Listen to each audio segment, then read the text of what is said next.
And he's here with some of the latest trends for 2017. Thanks for coming in. Good to see you. Thanks for having me. It's nice to see you.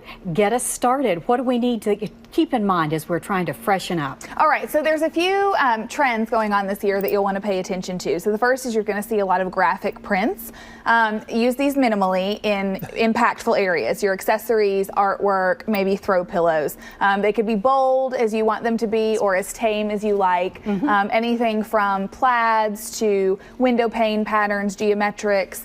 The trellis pattern is still really popular, the arabesque.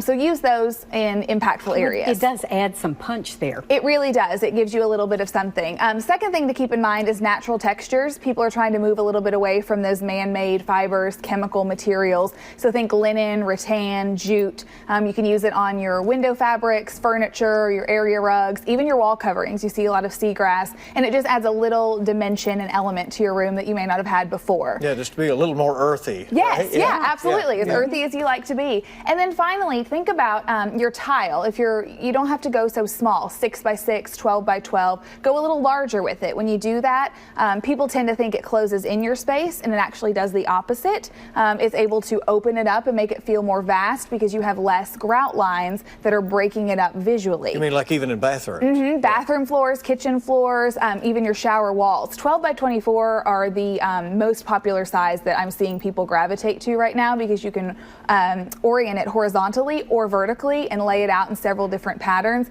And so that's breaking things up and giving people a change from just the basic square or diamond. It can be a little overwhelming if people think, oh, I have to change this entire room if I'm going to make a difference. But you really don't. You can look for small things that can make a big difference. Depending on what you need to do, you could look at just paint. You could look at just changing out your fixtures. You know, if you're tired of brass, you could go to brushed nickel or bronze. There's a lot of small places that you could do things and really give a refresh to the space. So just sort of take it in, and you can kind of look on the internet and get ideas and just keep, there's a lot of good resources that, so when you mind. come in as a designer, sometimes it's like, oh, that's so 1995, right? I never say that, though. You can't say that. But yes, you know, typically when you do something to a space, it's because you love it and you want it to be there long term. And so then it sits there long term. When you redo it, it's usually time to redo it. Well, and people can really then just sit back and enjoy it. Go ahead and do it and enjoy. And to that point, complete one room at a time. Don't do something small in 7 rooms. You won't feel the impact if you do it that way. All right, very good points. Thanks for coming in. Thank you. Appreciate it. It's kind of the time of the year to start thinking about. It is. Christmas came down, your house looks bare. So yeah. Okay, you got it. Liz, thanks so much for coming in. And yeah, every day feels a little bit more, you know, like a preview of spring out there, and we it have it feels again. like it certainly does, but it would be nice to see some sun along with it.